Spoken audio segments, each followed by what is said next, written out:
It is a story wrapped in myth and legend. How did a tribe of wandering nomads engineer the America's greatest empire in just 200 years? They had to devise engineering systems which were extraordinary for their age.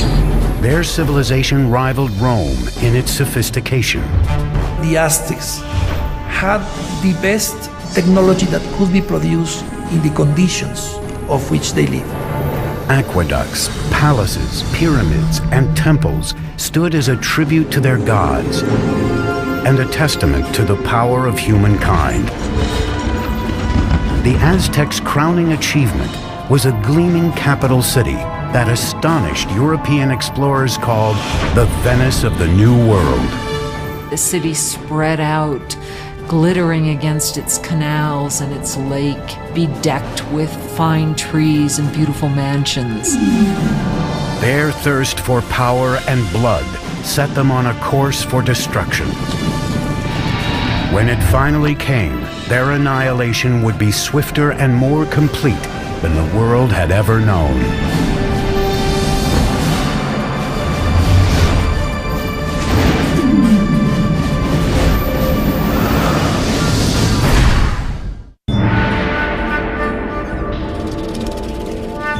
(1325 AD), central Mexico, near modern-day Mexico City. A young girl, just a teenager, is celebrating her impending wedding. She is the daughter of a tribal king, and she is about to join a new tribe that has been a guest of her kingdom. That tribe is now known as the Aztecs. As part of the ritual, 5 Aztec noblemen lead her to an ancient temple for the ceremony. But as she reaches the top, the noblemen suddenly veer her away from the altar and onto a slab of stone in front of the temple, one used for sacrifice. Each man holds a limb, while a 5th lifts an obsidian knife high in the air. With one searing move, he slashes it through her chest and extracts her still beating heart. That evening, the king is invited to a ceremony to celebrate the marriage. Instead, he finds a priest performing a dance, wearing the still glistening skin of his daughter. As part of the ritual, the Aztecs had flayed her to honor the god of fertility. He saw this, and he was absolutely horrified at what he saw, his dear daughter. And so he and his forces immediately chased the Aztecs into the lake and onto this island where they sought refuge. The marshy island was an unwelcoming place. Yet it was from here that the Aztecs would beat the odds against them and forge the most powerful empire of the Americas.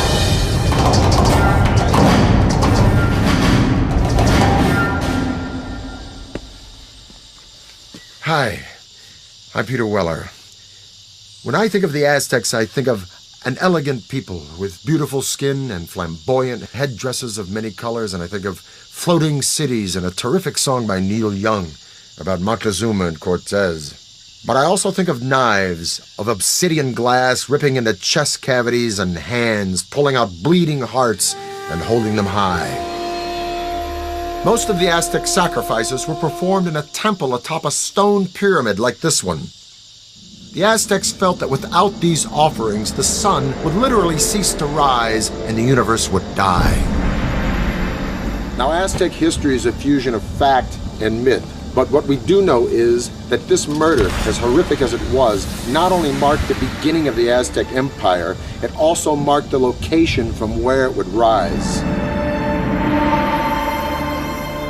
The island the Aztecs were banished to after their disastrous sacrifice of the princess was in Lake Texcoco, the largest of 5 interconnected lakes covering a valley about 40 by 70 miles.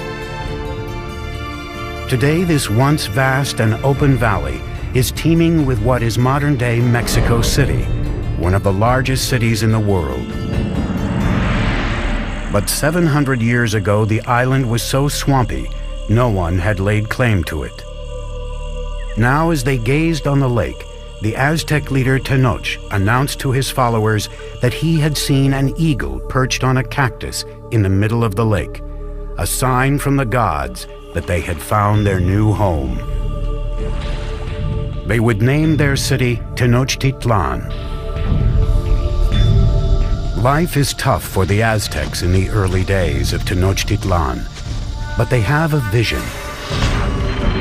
A vision of a powerful city modeled on an ancient and legendary city just 25 miles away.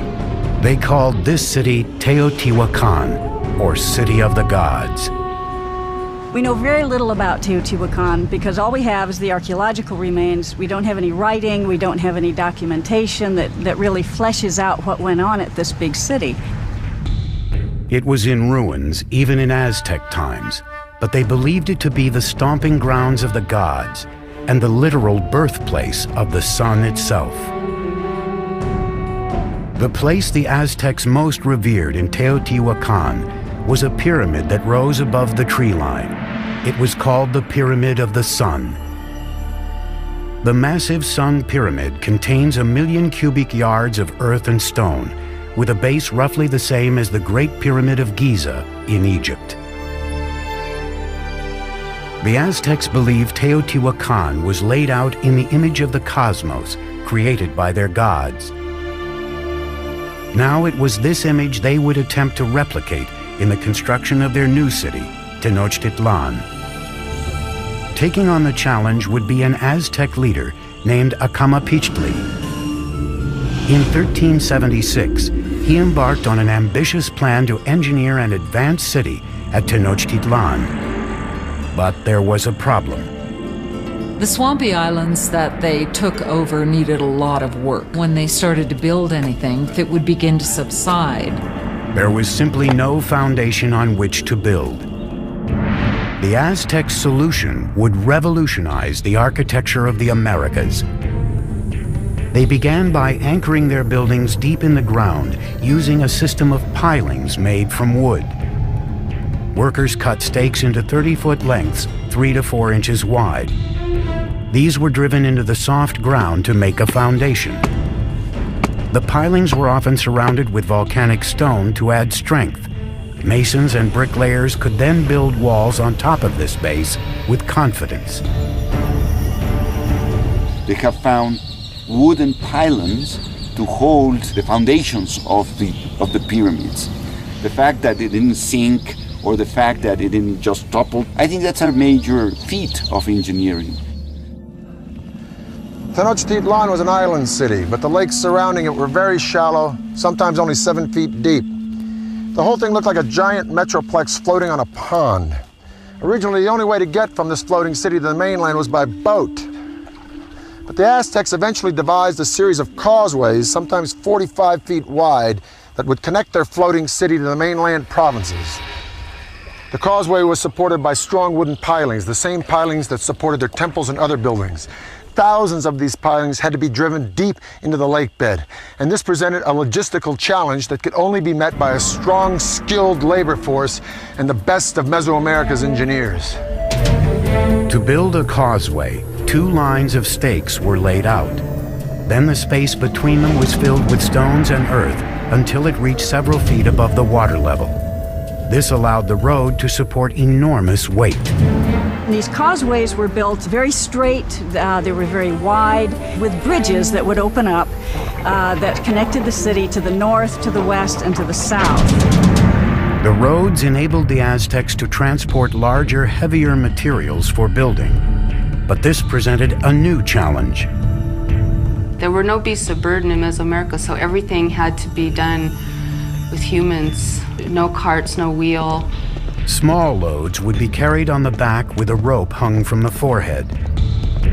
Large items like stone blocks or sculptures for a temple would be dragged by huge numbers of men pulling ropes, possibly using logs as rollers. Legend has it one stone bound for a temple required a force of 50,000 men to drag it from the mountains on the mainland across the causeway and into the city. The causeways would also present the Aztecs with a new way to get fresh water to Tenochtitlan. In the past, the Aztecs had transported water in canoes from the shore. But a huge boom in the city's population meant they needed a higher-tech solution to keep up with demand. They wanted to use water from the springs on the mainland, and so they wanted to build an aqueduct. But the springs were under control of the dominant tribe in the region, the ruthless Tepanecs. The Tepanecs were the controllers or the dominators of all the valley. They had a very strong empire. So they were the lords of the valley. So the Aztecs were tributary subjects to them. As the Aztec population grew, tensions with the Tepanecs began to simmer. Now the Aztecs decided to issue an ultimatum that could change the balance of power in the region. The people of Tenochtitlan not only demanded that the Tepanecs give them the water, but also demanded that they help construct the aqueduct. The Tepanecs' answer was swift and brutal. The Tepanec king, Maxtla, sent assassins who murdered the reigning Aztec leader in cold blood. This was the final straw. After decades of domination, the Aztecs would finally make their move and wage war against their ruthless overlords. And they would launch a series of wildly ambitious building projects around their growing island city that would earn them a reputation as the greatest engineers of the Americas. It is 1428, and the Aztecs have declared war on their overlords, a tribe called the Tepanecs. But to defeat the Tepanecs, they would need a little help from their neighbors. The Aztecs approached the nearby city-state of Texcoco. There, a decisive leader was on the rise. His name was Nezahualcoyotl, and his domineering leadership would be instrumental in forging the Aztec Empire. With Nezahualcoyotl at their side, the Aztec underdogs would go for the jugular. They launched an all-out attack on the Tepanec capital. After a siege of more than 100 days, they broke through Tepanec defenses and slaughtered their oppressors. After capturing the Tepanec king, Maxtla, King Nezahualcoyotl personally cut out his heart and sprinkled his blood into the waters of Lake Texcoco. Suddenly, the tables had turned. That is the exact moment of the beginning of the empire, and the Aztecs became the leaders of the Valley of Mexico. After conquering the Valley of Mexico, the Aztecs could now turn their attention to bringing clean water to their growing city. Remarkably, the Aztecs would independently design and build something that only a few world empires would master: the aqueduct. The aqueduct actually had two channels, each about 5 feet high and 3 feet wide. One would be cleaned and maintained, while the other was being used so the water flow was never interrupted. The twin-tube aqueduct ran for 3 miles from the mainland to the center of the island city. In town, water streamed into public fountains and reservoirs, and was distributed to the public in large clay jars or by canoe. In comparison to the Europeans, the Aztec were a very clean people. We know that the Aztec emperor bathed twice a day. So in terms of hygiene, the Aztec people was much more advanced than the Europeans. While the Aztec nobles were bathing in luxury, at this time in Europe, plague caused by unsanitary conditions was killing millions. King Nezahualcoyotl's own bath was one of the most unique in the Americas. It was fed by a sophisticated aqueduct system that also brought running water to his palace grounds. Behind me is the hill of Tetzcoatzinco. And on this hill, Nezahualcoyotl built a fantastic pleasure palace. And around this palace, a virtual botanical garden filled with all of the exotic flowers of Mesoamerica. Nezahualcóyotl brought water from the Sierra Nevada mountains all the way down to here, into this hill, to his palace, just to water his plants. To install an aqueduct there, Nezahualcóyotl had to fill a huge gorge between Tetzcocinco and the next hill. As the water arrived at the first hill, it gathered in small pools built to control the speed of the flow before it reached the aqueduct. After crossing the aqueduct, the water ran in a circuit around Tetzcocinco Hill, spilling off over the sides in rock-cut waterfalls to water the gardens. It ended up in a nearly perfectly round rock-cut pool called the King's Bath. And from here, he could look upon his domain of Texcoco, and he could look down at the botanical gardens that he was watering with his fantastic aqueducts. It is indeed a bath fit for a king. By the mid-15th century, with their empire on the rise, it was time for the Aztecs to choose a sovereign leader. He was called Moctezuma, and he would be the first of two emperors with this now famous name. Moctezuma's first order of business was to extend the empire's borders. The Aztecs captured city-states southward to the valley of Oaxaca, westward to the Pacific, and east toward the Gulf of Mexico. By 1449, the empire contained as many as 15 million people. In the short span of 100 years, the Aztecs accomplished the impossible. They had toppled the Mesoamerican world order. But while the Aztecs dominated militarily, their island city was vulnerable to a different kind of enemy. Like New Orleans, Tenochtitlan was constantly doing battle with water. And one of Moctezuma's first projects was to protect his city from the deluge of water surrounding it. This is what is left of Lake Xochimilco, in the southern part of Mexico City, in Aztec times, the city of Tenochtitlan. This lake, like the other four lakes that surrounded the city, were spring-fed. Thus, there were no rivers or streams into which it could drain. And if it rained hard enough, the water would rise up and sweep over the land and into the city itself. And this is exactly what happened in the mid-1400s when a flood of catastrophic proportions swept into Tenochtitlan. The city and the empire it commanded were almost completely destroyed, and the Aztec civilization had to once again rely upon the genius of its engineers, and one engineer in particular. Moctezuma enlisted the help of his old ally Nezahualcóyotl to protect the city he was rebuilding from the lake.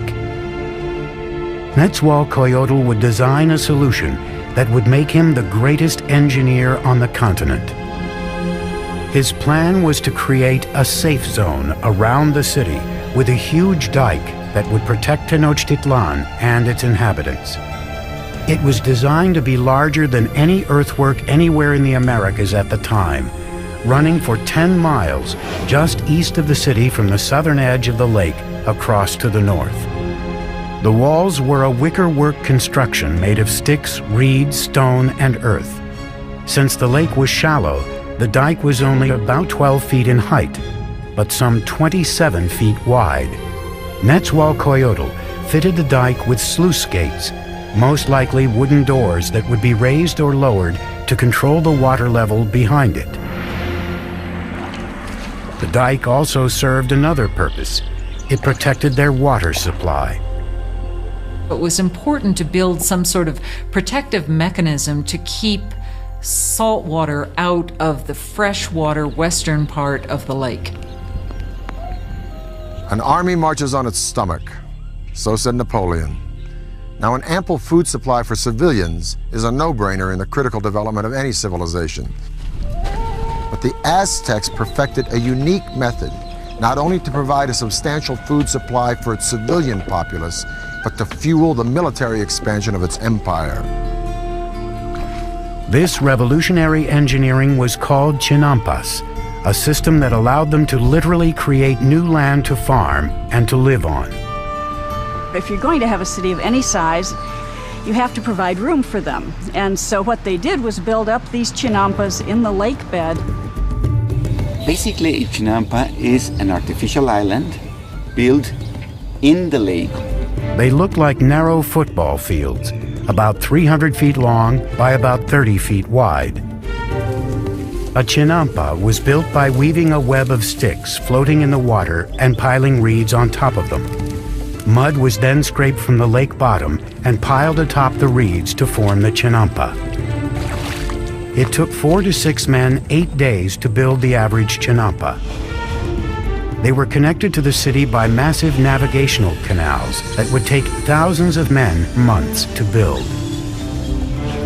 A chinampa like this one could produce up to 7 crops a year, whereas a farm on the mainland could yield 1, maybe 2, maybe 3 at the most.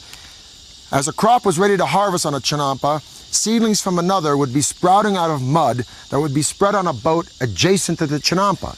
Then when the seedlings were ready, they'd be transported to Chinampa, and this cycle would be repeated over and over and over again on hundreds and then thousands of Chinampas.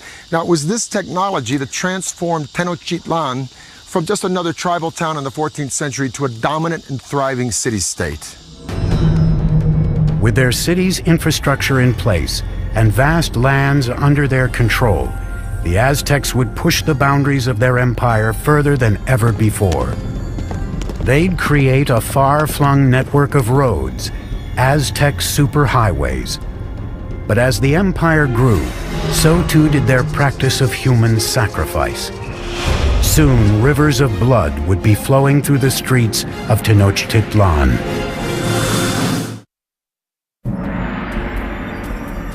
Today, Tenochtitlan, the capital of the Aztec Empire, is gone, buried under modern-day Mexico City. But 700 years ago, it was a shining capital on the rise, built by advanced engineers and led by larger-than-life emperors. By the late 15th century, the Aztec population had exploded. Their next great emperor would launch a series of conquests that would rival anything in world history. His name was Ahuitzotl, and he would prove to be an even greater warrior than his grandfather, Moctezuma. By 1502, Ahuitzotl had conquered territory from Mexico's Pacific coast and pushed the empire as far south as Guatemala. His reign was kind of like a golden age. He was a king that opened up transport routes to the coastal areas and to lowland areas where the Aztecs got their greatest luxuries, these shimmering tropical feathers, the gold, the precious stones that the nobles and rulers wore as symbols of their station in life. To transport riches to the heart of the empire, the Aztecs constructed a network of superhighways throughout central Mexico. Relay runners were stationed every few miles to create a sort of ancient Federal Express. Messages or goods could be sent 200 miles from the Gulf Coast to Tenochtitlan in just 24 hours, faster than the postal service today.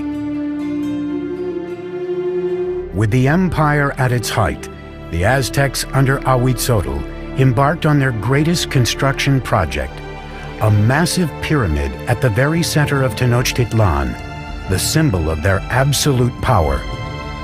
It was called the Templo Mayor, or Great Temple. The base of the pyramid was 240 feet deep by 300 feet wide and rose to a height of 15 stories. There were at least 117 steps in 2 staircases climbing 200 feet, leading to twin temples to honor the gods of rain and war. The temple was rebuilt on the same location 7 times, beginning in 1325 with the city's founding. As the empire grew, so did the pyramid. Each stage was simply built right on top of the stage before. The Temple Mayor was built mainly with a stone called tezontle, that is volcanic stone. It's a very lightweight stone that would prevent the sinking of the temple. For floors and walls, the Aztecs applied a lime plaster, which was a form of concrete. Some examples found today remain as hard as modern concrete, even after 500 years. Aztec workers labored for decades to complete their monument to the gods. The temple remained buried until 1978, when power company workers digging a trench accidentally uncovered a huge carved stone and discovered the temple ruins next to it.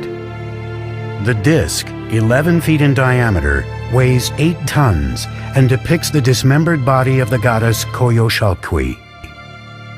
Coyolxauhqui was the moon goddess, but her brother murdered her because she became pregnant in a very shameful way. Now, the Aztecs weren't prudes by any means. Matter of fact, nobles had many wives and concubines, but amongst the commoners, particularly women, adultery was a no-no and severely punished, often by death. So according to legend, the moon goddess's brother cut her head off, and after he decapitated her, he shoved her body down a hill. The Aztecs reenacted this killing literally and frequently in festivals throughout their calendar year. They would decapitate their victims at the top of a pyramid like this and then push the carcasses down the steps to the great stone at the bottom. For the Romans, their most precious treasure was gold. For the Egyptians, it was the afterlife.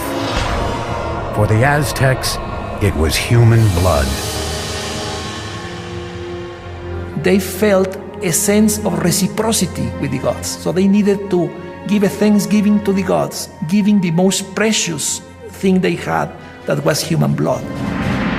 The Aztecs called it precious water, and they believed that if the gods didn't receive it in massive quantities, the world would end in apocalypse.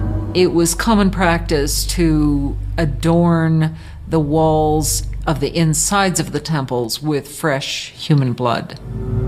And the smell must have been appalling. To dedicate his expansion of the Great Temple, Emperor Ahuitzotl held a mass sacrifice. The heads of victims were displayed prominently on skull racks around the temple.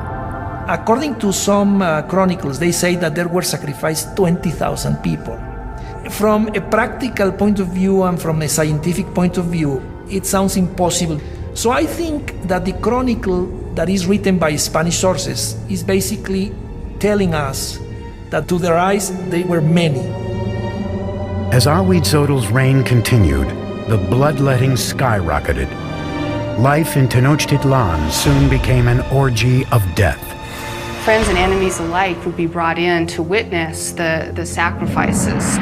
It's always ritual. Sacrifice is always a ritual event, but it was also a political statement, and it was a form of intimidation. By the time of Ahuitzotl's death, the Aztecs had institutionalized sacrificial killing and turned killing on the battlefield into an art form. They were the America's fiercest fighters, an elite cadre of whom would have a spectacular new mountainside temple dedicated to them. But even they were not prepared for the war of the worlds that was about to descend upon them.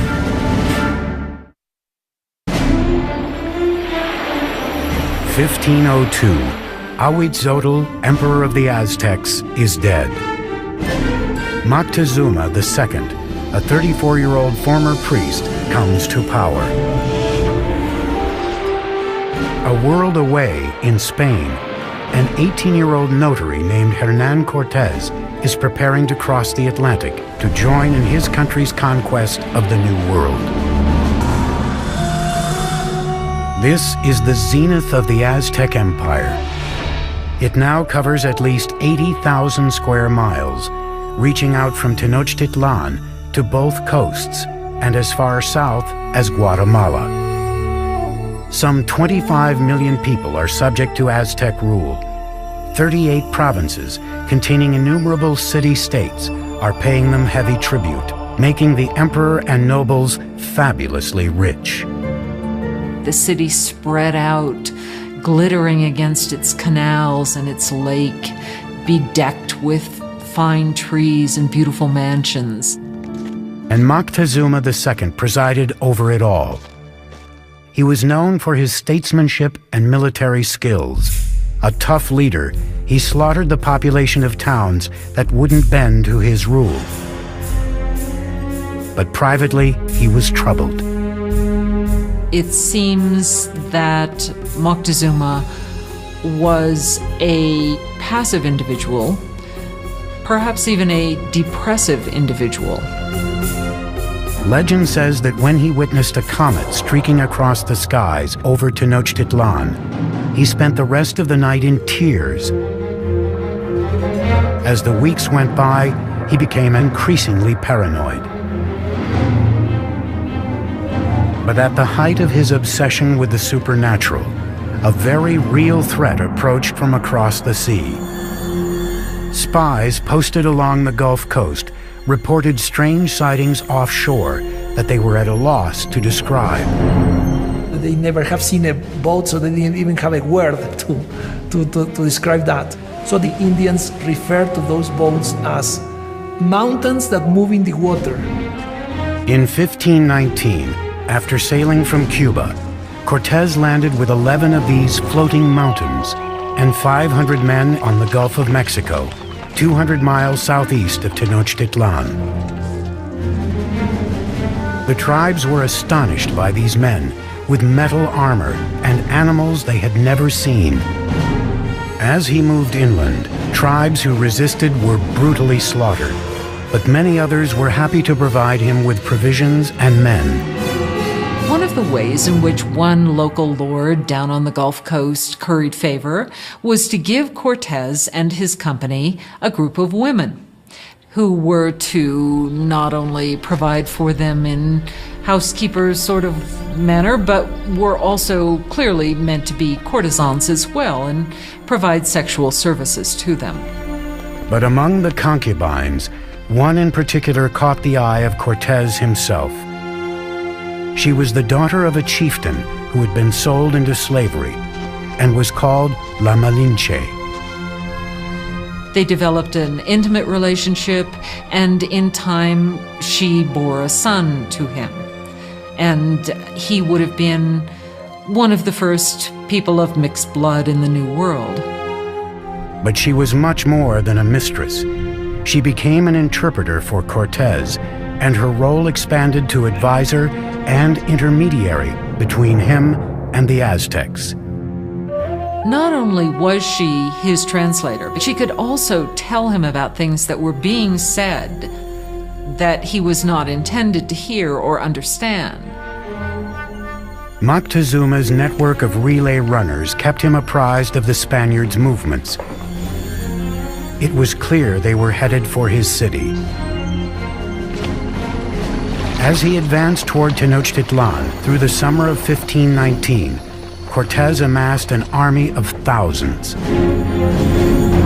Moctezuma's army of warriors numbered in the hundreds of thousands.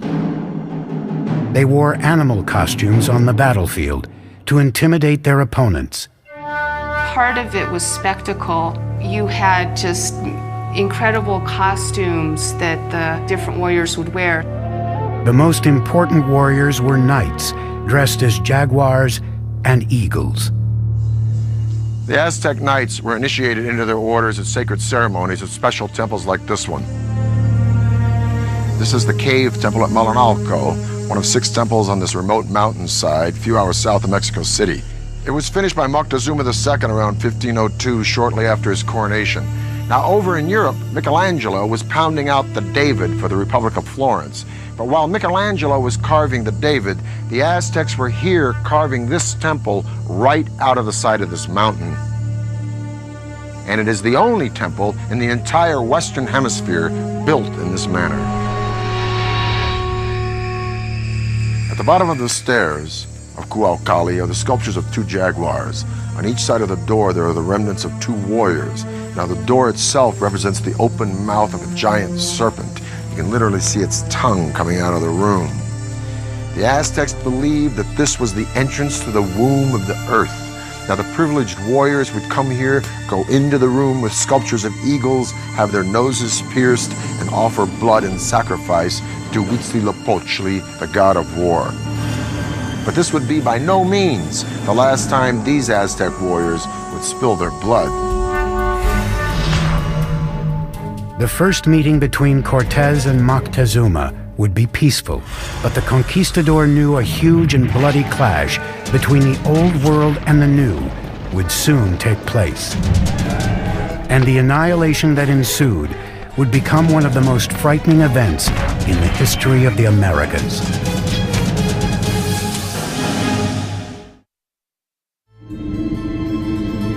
It is the fall of 1519. Spanish conquistador Hernán Cortés has finally reached the gleaming Aztec capital he has heard so much about, Tenochtitlan.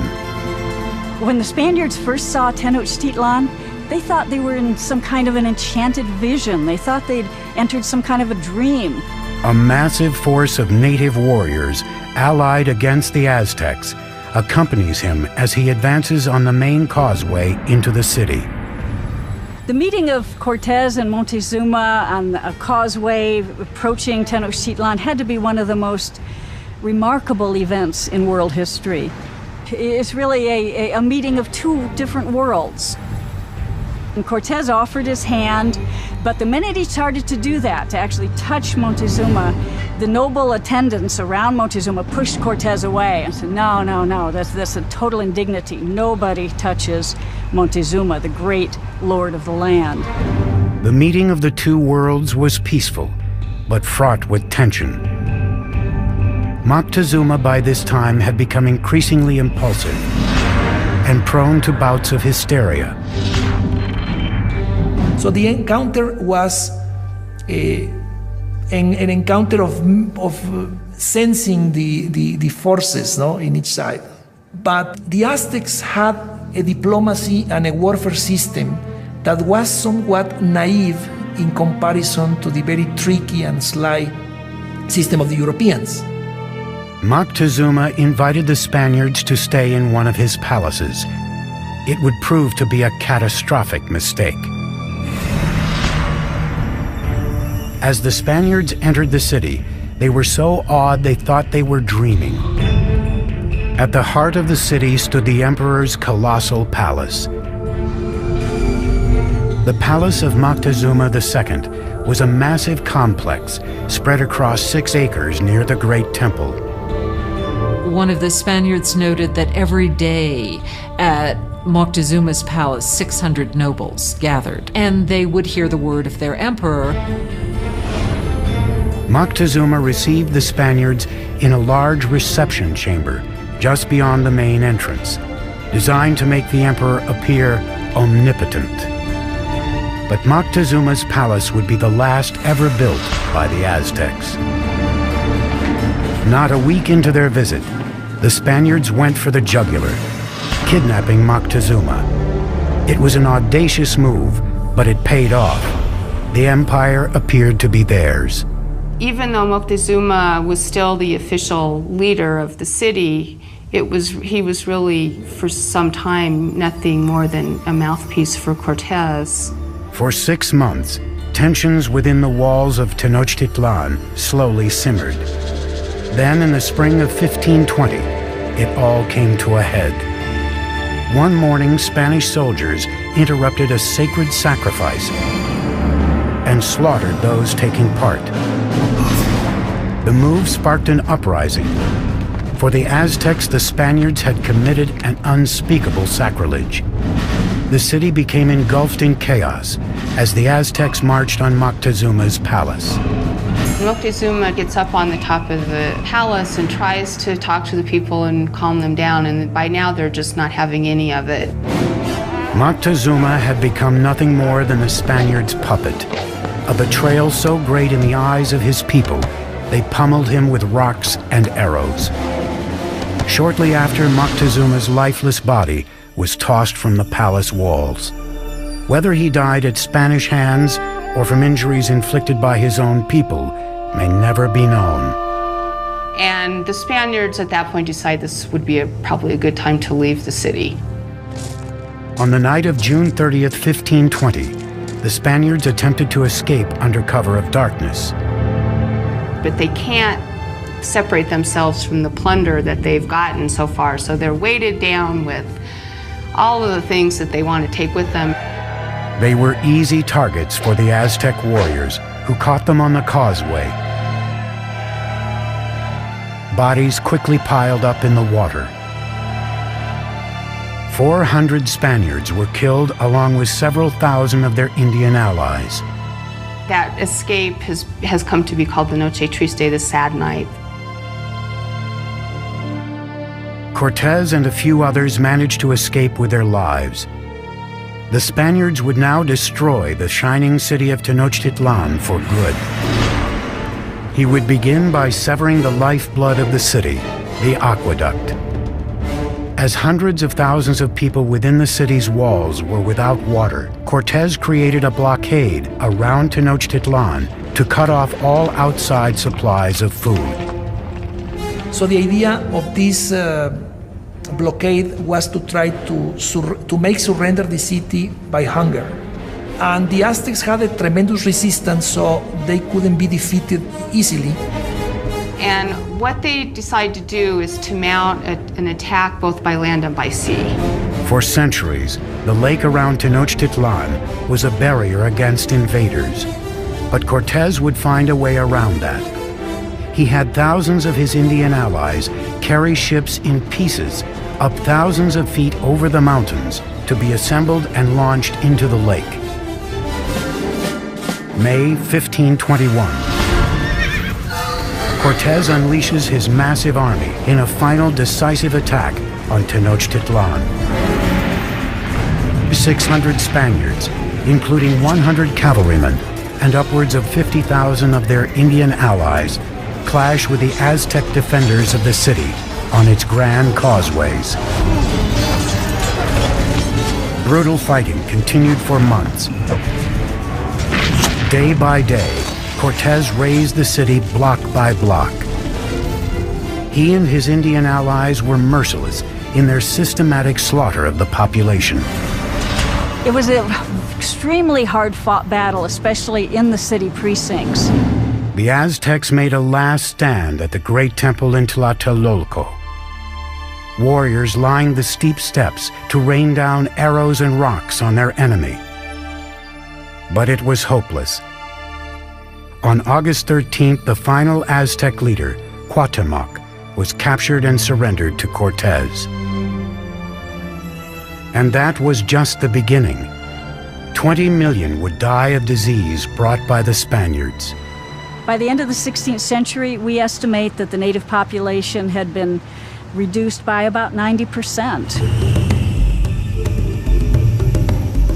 Modern-day Mexico City has been built atop the rubble of the once majestic city of Tenochtitlan.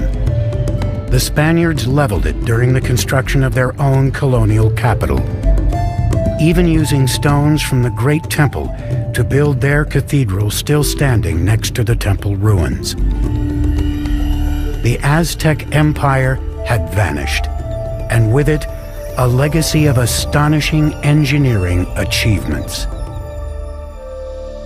It has become clear from their sophisticated systems of urban planning, agriculture, and waterworks that the Aztecs stood among the most advanced of the world's great empires.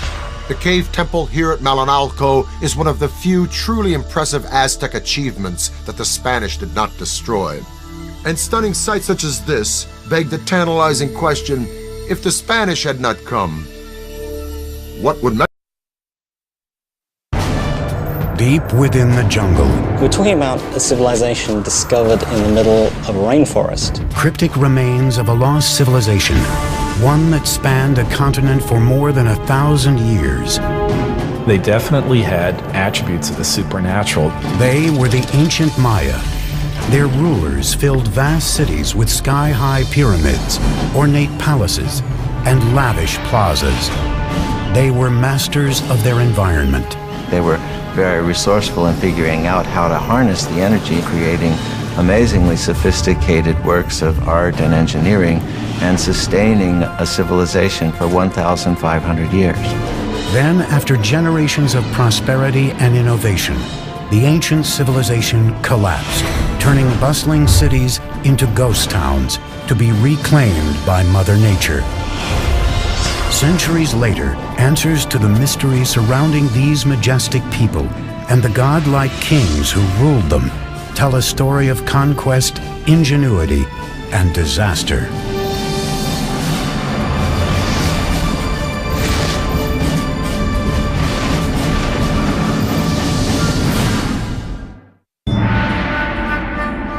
869 AD, in the lowlands of the Guatemalan jungle, the Maya are becoming desperate. Food and clean water are dwindling. Thousands of people are starving. And malnutrition and disease are ravaging the population. The Maya no longer trust their divine rulers to appease their gods. Political turmoil plagues the kingdoms, and one by one the great city-states are being abandoned.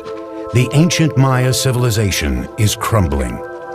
City after city, area after area begins to fail. Cities are abandoned, kings disappear, and what had been classic Maya culture really comes to an end.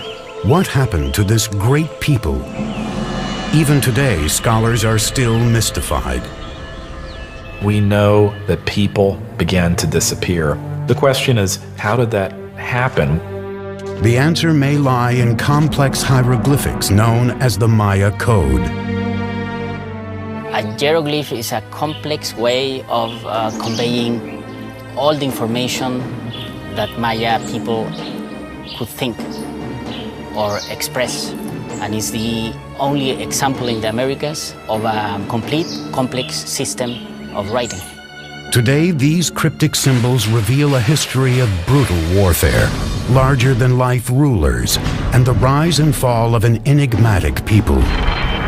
Hi, I'm Peter Weller, and I'm standing on top of this beautiful temple deep in the rainforest of southern Mexico near the border of Guatemala, and this is the heart of the civilization of the ancient Maya. For years, archaeologists believed that the ancient Maya were peacefully separated into 40 or so independent city-states, each with their own dynasty of kings.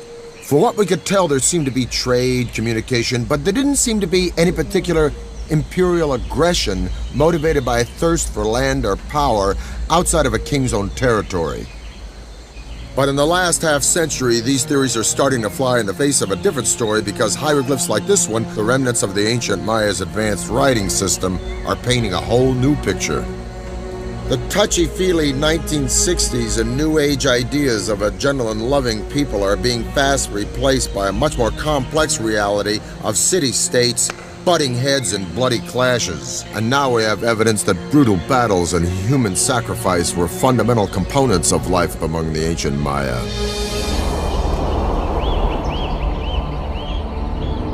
But the evolution of the Maya civilization into this complex network of city-states didn't happen overnight. The Maya came into existence probably a couple of thousand years before Christ. By 500 BC, population was on the rise, and small communities were turning into the first major Maya sites located throughout Central America. Fully organized kingdoms were ruling the region by 250 AD, with mighty rulers at the helm. They had powerful rulers, they were in competition with each other, and sometimes this competition led to war. For the Maya, it was war led by kings in the name of the gods. Maya kings were people like us, but for the Maya, they definitely had attributes of the supernatural. The price of devotion had brutal and sometimes deadly consequences. People owed a blood debt to the gods. It wasn't that they didn't regard human life or human blood highly. Quite the contrary. Human blood and human life was the most precious, the most sacred thing that could be offered to the gods in order to repay the blood debt that was incurred at creation. Bloodletting and human sacrifice dominated the king's strategic thinking. They picked allies and attacked neighbors, all with an eye on appeasing their deities and staying autonomous. Unlike Rome, in the case of the Maya, we're not dealing with one empire. Instead, we're dealing with a series of rival kingdoms. By the 3rd century AD, Maya civilization was flourishing. No one city ever succeeded in dominating all the others, but one seat of power was on the rise. Its name was Tikal. Tikal is one of the few cities that goes strong in the pre-classic period before the time of Christ, and then it just continues pretty much unabated all the way until the end of the classic period. This is a city that never really lost it. But in the 6th century, a rival power named Calakmul threatened Tikal's success.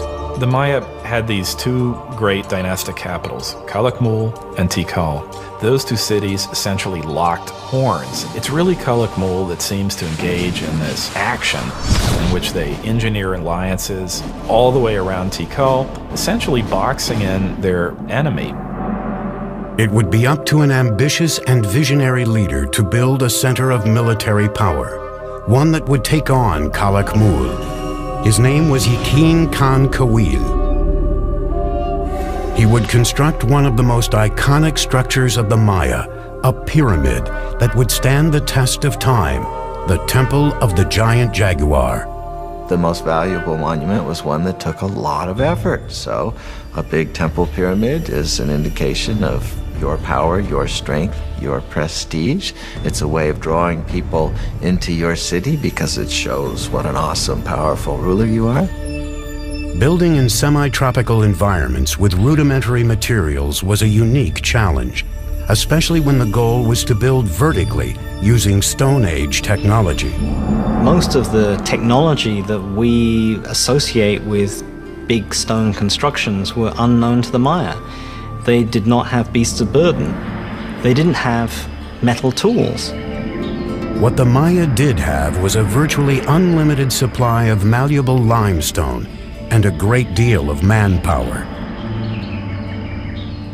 Your labor was one of the things that you were required to give to the king on an annual basis. Blocks of limestone were quarried and then pushed, pulled, or carried by sheer force to the construction site. They used something that we call the tump line, and this is a rope that would pass around the forehead, and in that they could carry, literally at times, hundreds of pounds of debris. Level by level, the pyramid was built skyward. Wooden scaffolding supported the laborers and the structure as it expanded. Skilled masons shaped the limestone with stone tools and wooden mallets. Though the interior was filled with unrefined rubble, the exterior was deceivingly manicured, covered in a strong mortar known as Maya stucco, and painted red. Even though they knew of the wheel, even though they knew of metal, they elected not to make practical use of either of these things. And I think in part it was because in their worldview something was much more valuable if a lot of human labor went into it. At nearly 150 feet, the Temple of the Giant Jaguar emerged, facing west toward the setting sun. The ancient skyscraper would command the attention of all who set foot in Tikal's Grand Plaza as a symbol of power and redemption. But Yakin Khan Kawil's engineering marvel was just the beginning. In 736, Kawil had defeated his ultimate rival, Calakmul. Then, in 743 and 744, he attacked and eviscerated two critical Calakmul allies that surrounded Tikal, El Peru to the west and Naranjo to the east. Finally, the suffocating noose that had once strangled Tikal was broken. In celebration of this, he builds a whole series of major expansions to the palace, new pyramids. And when we look at Tikal today, in many cases, we're looking at the fruits of that success. He may have even launched the construction of the tallest of Tikal's structures, Temple 4. Made of 250,000 cubic yards of stone, the massive pyramid stretched more than 210 feet, or 22 stories high, nearly as tall as the towers of the Brooklyn Bridge. It jutted far above the dense rainforest canopy, with a 180-degree view of the city.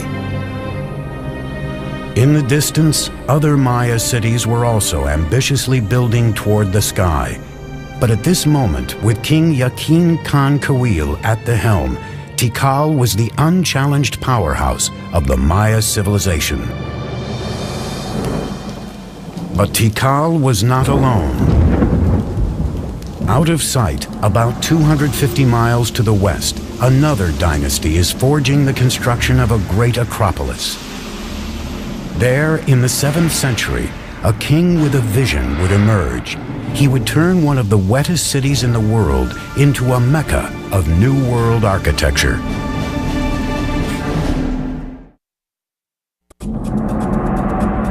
611 AD, on the outskirts of the Maya world in southeast Mexico, a city by the name of Palenque is on the ropes. It launches a last-ditch defense against regional powerhouse Calakmul. Palenque's forces are overwhelmed, and the king is killed with no male heir to the throne. Because Maya kings were thought to be divine lords, their lineage is key to survival.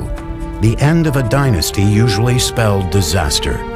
Yet at this critical moment, one of the greatest building campaigns in Maya history was about to begin in Palenque, and the king behind it would remain unknown until the middle of the 20th century. In 1949, some of the questions regarding the mysterious dynasty of Palenque are answered when archaeologist Alberto Rusluye is excavating this 75-foot high temple, now called the Temple of the Inscriptions. Now, I'm in pretty good shape, but those guys had headdresses and big robes, obsidian knives and swords. I thought I'm in pretty good shape, for an old guy anyway. But I don't know how they did it. I don't know how Alberto Ruslier did it. But I still got a lot to go. And when he gets up into the sanctuary, he looks around and he notices on the floor a row of holes covered with stone stoppers, and he figures out that these holes were made for ropes in order to pull up the slab, just like I'm on a trapdoor. So he pulls up the slab, this one exactly, and he follows a steep staircase filled with dirt and debris. He's never seen a Maya pyramid like this before, so his men start digging and digging and digging into the unknown. The wet stairs are very slippery from the moisture and time and the rain from the forest, and he finally gets down to a plateau. And he notices that the whole pathway doubles back and then continues, and he finds hidden doors, secret passageways, signs that a lot of thought and calculation went into building this structure. Finally, after 3 years, after 3 long years, he gets to the bottom of this 80-foot stairway, and there he sees a small corridor. And in the corridor is a stone box, and in the box are 6 skeletons, the remains of souls who were sacrificed to protect the person for whom this temple was built. But he still doesn't know who that person was. And then he finally sees a huge door, a massive triangular stone. So his men and he open it, and then they go in. And behind this huge triangular door is a vaulted crypt about 30 feet long and 23 feet high. And inside the crypt is this massive sarcophagus carved from one piece of limestone. And on top of this sarcophagus is this magnificent lid with these expertly carved images of a king. Along this edge, by the way, which is covered with cinnabar, this red stuff, is poison to the touch to keep looters from coming in here and ruining it. And by the way, if the ancient Egyptians might have used this, we might have had more antiquities coming out of that country today. But along this edge is the image of a shield, and up in the sanctuary is another image of a shield.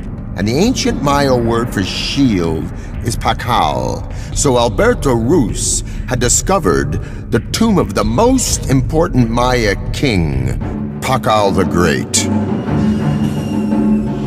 Pakal's ascension to the throne in 615 AD came during the most critical time for Palenque. With no direct heir, the elders of Palenque had turned to an outsider, a royal who lived outside the kingdom named Lady Sakkuk. Now she returned to Palenque with her adolescent son, Pakal. The future of Palenque hung in the balance as the young boy was crowned king by his mother. He was just 12 years old.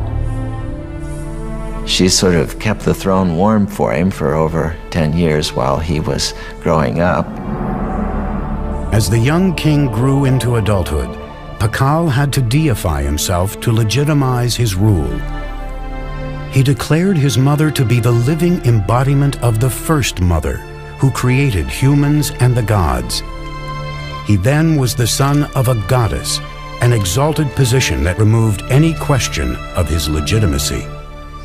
He was almost certainly a charismatic fellow. He had to have been. He had no power base. He had to do it almost on pure charisma and determination. As a Johnny-come-lately, as someone who needs to prove himself, he's going to be as splashy as possible, and so he constructs the most gaudy buildings imaginable. He is establishing all sorts of new architectural patterns. To authenticate his lineage, Pakal set off on a building spree to revitalize his battered kingdom. One of his first orders of business, the renovation and expansion of the royal palace, an impressive structure that sits in the heart of the main plaza. More than 70,000 square feet, the palace would become a maze of galleries, chambers, stairways, courtyards, and tunnels, and was designed to reflect his ideas of grandeur. At first, Pakal's architects, like those throughout the Maya world, employed what is called the corbelled vault to support their soaring structures.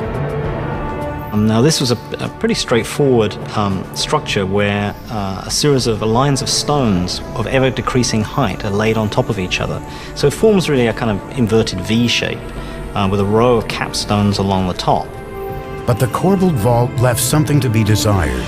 This basic construction limited interior space and light and forced architects to build walls wider than even the space it enclosed. Driven by a determined king, Pakal's engineers now looked for solutions to this problem. What the Palenque designers succeeded in doing was lightening the weight. They produced sort of honeycomb structures on the top of these buildings. They could make their spans wider, airier, more light could come in. These innovations reduced the stress on the load-bearing walls, creating a more open and inviting feel than the traditional Maya buildings. Over 60 years, Pakal's builders became the best in the New World. But it wasn't until the end of his rule that Pakal commissioned one of the most complex and imaginative projects ever attempted by the Maya, the Temple of the Inscriptions. The discovery of the Temple of the Inscriptions changed all our ideas about Maya pyramids. They weren't supposed to be mortuary shrines. Inside, along a stairway leading down to the tomb, engineers built a psychoduct, or hollow tube. It's a conduit that allows someone on the top of the pyramid to speak into this speaking tube, and eventually you would be able to presumably communicate directly with Pakal in his tomb. This 20-ton sarcophagus was built to last an eternity. This actually had a lid which was rolled off to one side, and there was a cavity for his body to be put, so that when he eventually did die, the door was sealed and the stairway was blocked. His architects and sculptors designed a coffin rich in symbolism, portraying the resurrection of Pakal in the afterworld. Royal scribes were ordered to draw a grid to accommodate 640 glyphs that would tell the story of Pakal's reign. Many Maya pyramids don't leave much textual record on them. The opposite is the case in the Temple of the Inscriptions. Everything about it, from these huge tablets on the summit to the information inside, proclaims that this is the final resting place of the founder of one of the great Maya dynasties. In 683, during Pakal's 68th year as king, the 12-year-old boy who grew to be one of the great Maya rulers died at the age of 80. He was covered in red cinnabar and adorned in lavish jewelry. A jade mask was placed over his face. Though the legacy of Pakal the Great would be hard to match, his son had been waiting on the sidelines for nearly 50 years. With the clock ticking, he would launch a series of building projects harnessing the laws of physics and Mother Nature.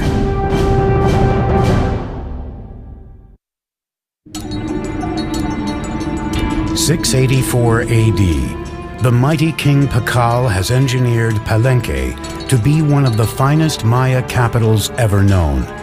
After 68 years on the throne, his body is buried in a tomb that rivals those built for the Egyptian pharaohs. Now it is up to his son to build upon his father's legacy and cement his own reign. His name was Khan Balam. Pakal was the founder of a dynasty, but his son was a great consolidator. He was someone that was going to make sure that that dynasty would continue. The 48-year-old king immediately threw himself into an ambitious three-pyramid complex that would stand as his own monument for the ages. He designed and constructed the cross group, one of the most intricate and beautiful groups of ceremonial temples ever constructed in the Maya world. These are his memorial, and they tower above the palace. They look down on the works of his father, and in some ways, I think they represent a statement of individuality, that he himself is going to leave his imprint on the city, just as his father did. He ordered his engineers to build three intricate structures: the Temple of the Cross, the Temple of the Foliated Cross, and the Temple of the Sun. Khan Balam's engineers would take a giant leap forward, using sophisticated geometric calculations unsurpassed anywhere in the world, based on the Mayas' creation of a complete number system. One of the many ways in which the Maya were ahead of their time was in their creation of what we would refer to as zero. With a simple combination of a shell which represented zero or completion, and then a dot, number one, and then a 5. By just placing them in different positions, they were able to multiply, and reach incredible numbers. The Greeks and Romans were tremendous engineers, theologians, historians, and so forth, but were very limited by their mathematical system because they didn't have a zero. So here you have the irony that they were able to produce great public works, philosophy, and whatnot, but were really pretty lousy mathematicians compared to the Maya. Khan Balam's engineers' advanced mathematical observations may have included the discovery of proportions like the square roots of rectangles and something called the golden mean, a naturally occurring proportion that can be seen in animals, nature, and even the human body as 1 to 1.618. Measure a person from his head to his belly button, and then from his belly button to his feet, you get a proportion very close to 1 to 1.618, the golden mean. Some scholars believe this proportion has been appearing in structures for thousands of years at places like the pyramids of Giza in Egypt and the Parthenon in Greece. Da Vinci's Vitruvian Man is a study of this proportion, and some even say he painted the Mona Lisa using this ratio in her features. With nothing more than some sticks and a cord, Khan Balam's engineers may have been able to measure the square roots of rectangles. In the Temple of the Cross, these shapes would be used to mark the two main piers of the facade, the width of the medial doorway and the interior walls. The golden ratio can be seen in the rear chambers and the base of the structure, with the side wall as 1 and the back wall as 1.618.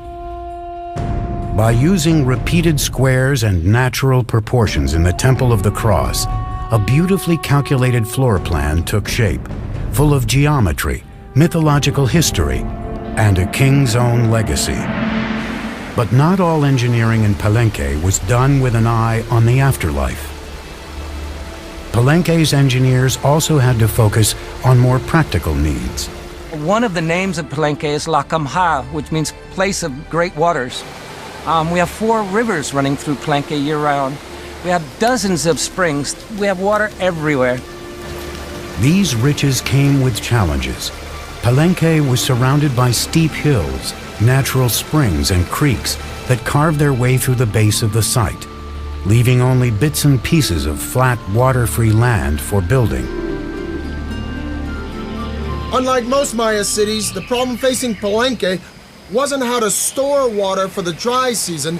It was how to deal with an overabundance of water. As you can see, everything is green here. It rains every day. So to meet this challenge, the city planners devised a unique way of diverting the pre-existing streams by building subterranean aqueducts that would channel the water underground, thus saving more land on top for cultivation. These tunnels were lined with limestone and they were covered with our old friend from Egypt and Greece, the corbelled vault. Series of protruding stones, one on top of the other, formed sort of an arch overhead. Now these ceilings were so sturdy they could support the massive weight of Palenque's giant plazas overhead. So the people were walking along with the water rushing underneath them, being diverted away from the city, just like it is where I live today in New York City. What's even more impressive is that there are signs that Maya engineers may have figured out a way to create water pressure. They built water tunnels that ran through the rugged terrain into the city, often directed uphill. As they got closer to the main structures, the pipes got incrementally smaller. Like Roman fountains, the water pressure gained momentum as it coursed through increasingly narrower tunnels, eventually allowing for running water throughout Palenque's buildings. We have beautiful systems of sweat baths and swimming pools and aqueduct. In its day, it would have rivaled any of the Roman aqueduct systems. We don't see this use of water pressure anywhere else, and it doesn't appear again until the Spanish bring the technologies with them. Together, Khan Balam and his father Pakal ruled Palenque for nearly 100 years, pushing Maya engineering to a level never seen before.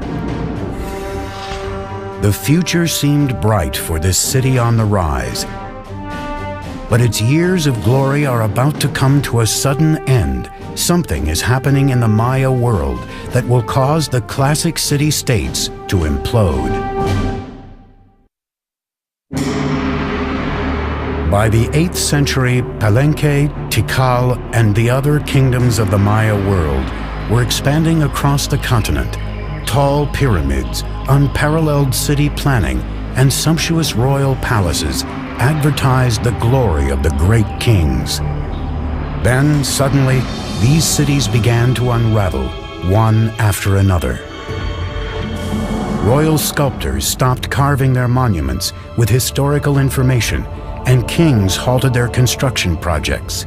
Maya civilization had plunged into darkness. It's not that the entire Maya lowlands is abandoned overnight. It's that, one kingdom falls here and another one 10 years later falls over here, then another one over here.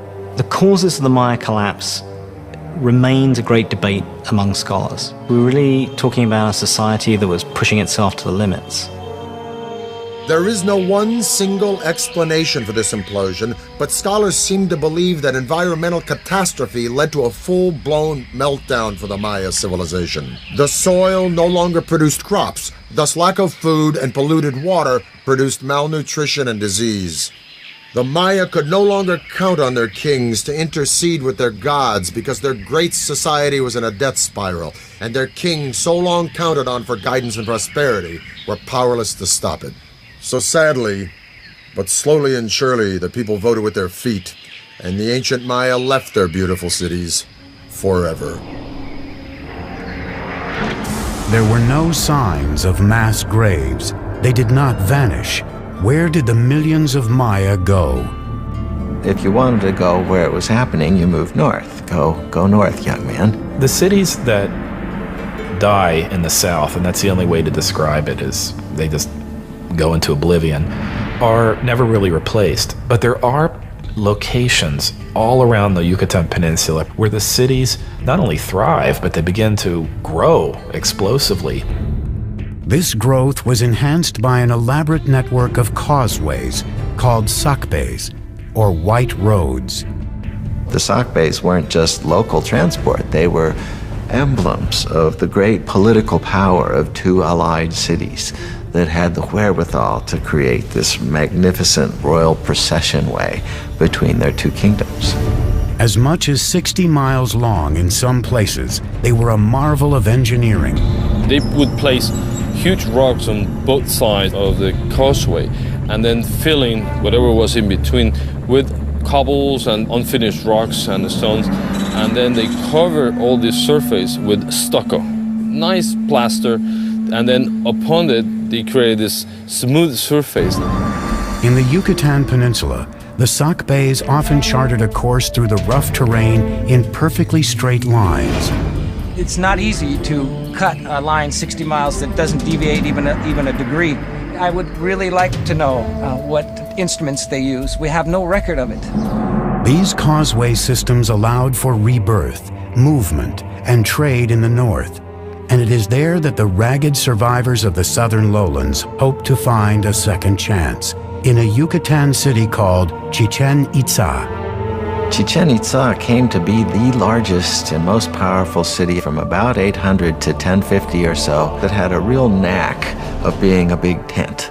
So it was a very cosmopolitan place, and I'm sure it traded handsomely on that reputation. One of the buildings unique to the site was El Caracol, an astronomical observatory. The Maya were obsessed with both time and the stars and spent centuries looking to the sky for answers.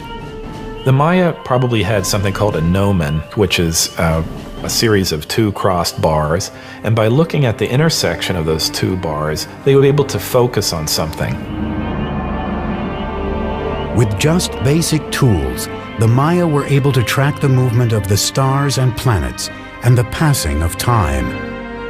Like Stonehenge, this was a place where people could make solar and lunar observations.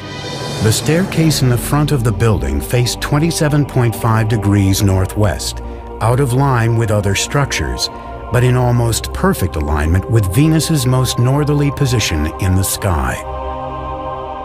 It was closely aligned with the celestial bodies and occurrences, such as the movement of Venus and the solstices. In the higher tower of the building, 3 openings survive today. They are small, narrow, and irregularly placed, but they align along astronomical sight lines.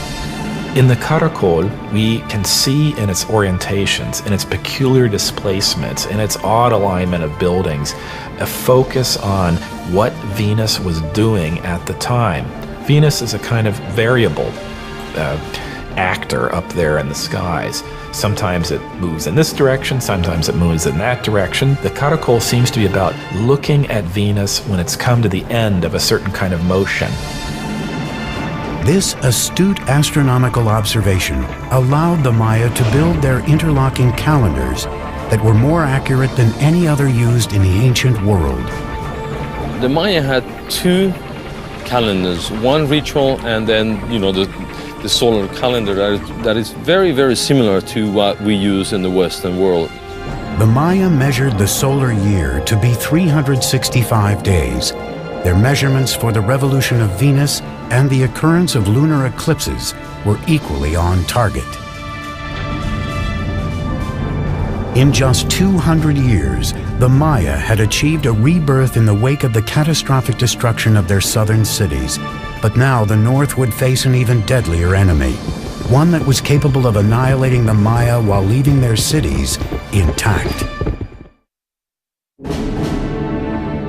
In the 9th century, the classic Maya cities suddenly and mysteriously collapsed, ending the era of greatest prosperity and growth.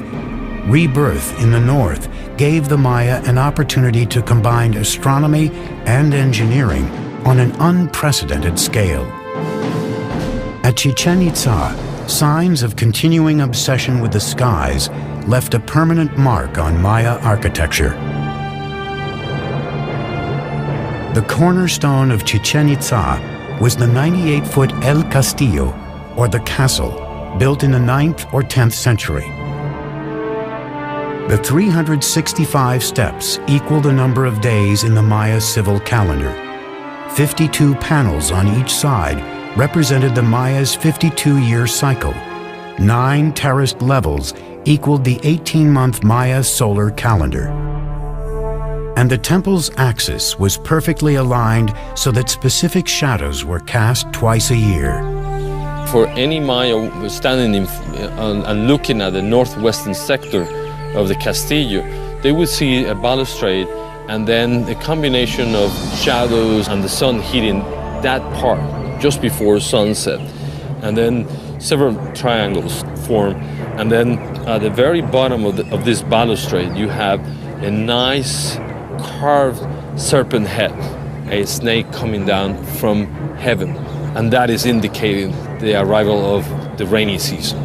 The Maya saw this phenomenon as a manifestation of the deity Kukulkan, the feathered serpent. The Mayas were able to actually record, the equinox. That day in the year where night and day, last the same. Every year, March 21st, you see the descent of Kukulkan. Surrounding El Castillo, the civic buildings took on a new characteristic: spaciousness, with a broad open plaza, temples, marketplaces, a ball court, and colonnades.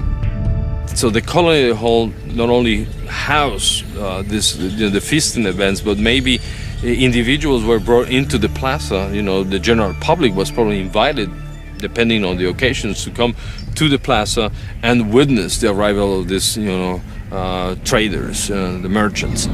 Greek or Roman in appearance, these round columns were used as a new type of structural support and were an architectural first in the Maya world.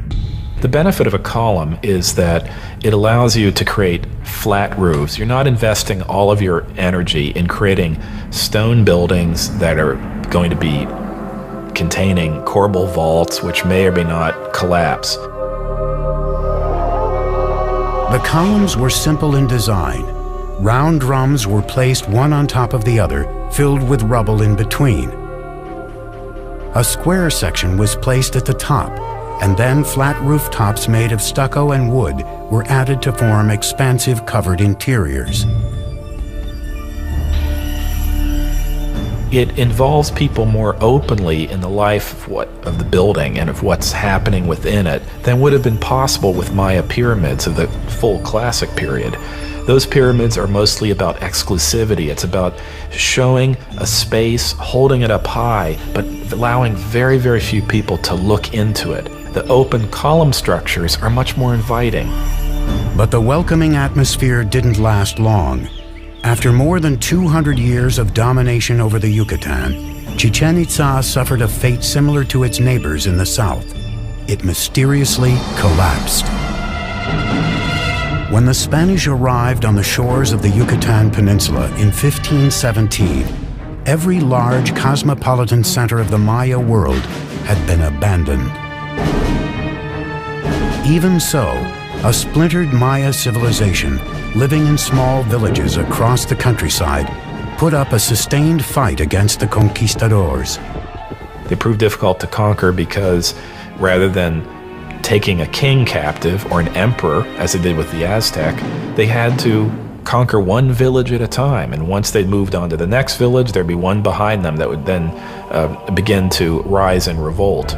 Maya warriors killed conquistadors by the thousands, but their weapons proved useless against a more potent enemy: disease. Within 100 years, 90% of the population of the New World was gone. The Maya who survived faced further persecution. Friar Diego de Landa had been sent from Spain to convert the Maya to Christianity, and he ruthlessly enforced his religious teachings. Diego de Landa was a young idealist who came to the New World trying to save souls, trying to win converts to what he referred to as the one true faith. But the Maya didn't believe that they should instantly and forevermore reject all of their own beliefs. On July 12, 1562, Landa ordered an auto de fe, or burning of the Maya texts, believing they were the writing of the devil. This was the end of thousands of years of accumulated knowledge of Maya civilization, one of the great tragedies in human history. In a lucky twist of fate, 4 codices survived the inferno and wear and tear of time. By the 19th century, some of these books that happened to escape the clutches of these friars and their destructive urges began to make their way into public attention. Today, their survival story is just another mystery in the complex history of the Maya. The fact that they were able to sustain an urban civilization in the rainforest for 1,500 years through all sorts of logistical and other challenges is one that we should admire and one from which we can stand to learn a great deal. Just as the Maya looked from the ground to the sky for guidance, we are now looking from the sky to the ground for answers. In recent years, NASA and the University of New Hampshire have been experimenting with remote sensing technology to see if they can determine where undiscovered cities might be hidden. Mounds of earth covered in trees that appear on readings may actually be ruins of ancient cities that had not been touched for centuries. More answers to the Maya mysteries may be right beneath our feet. My archaeology is just beginning. There are innumerable cities, innumerable temples, innumerable settlements that we have not been able to study and excavate. I think we're entering a golden age of my archaeology, and I can only see in the next century a time in which this will become one of the best understood civilizations of the ancient world. We now know that the Maya were an innovative and creative and majestic people with their own particular taste for violence. But what is the real allure of the Maya? What is this mystique that draws generation after generation the world over to this complex and sophisticated civilization? Is it the architecture with its serene palaces and temples, or the intricacies of hieroglyphs and art in a complex writing system? Or is it the astounding comprehension of astronomy and mathematics with the concept of zero, unparalleled in antiquity? Or is it simply because these remarkable people carved entire cities, not just villages and towns, but magnificent cities, right out of some of the most inhospitable landscape in the entire world? In the rainforest between Honduras and the Yucatan, there are literally hundreds and hundreds of Maya sites that are untouched. In Palenque alone, there are 1,500 buildings that lie unexcavated, including temples larger than that one. And if you consider the archaeological treasures yet to be found in cities like Tikal and Chichen Itza, I say, and I'm sure I'm not alone, that the real allure of the Maya, the real magic and mystique of this civilization, are the mysteries that still lie buried deep within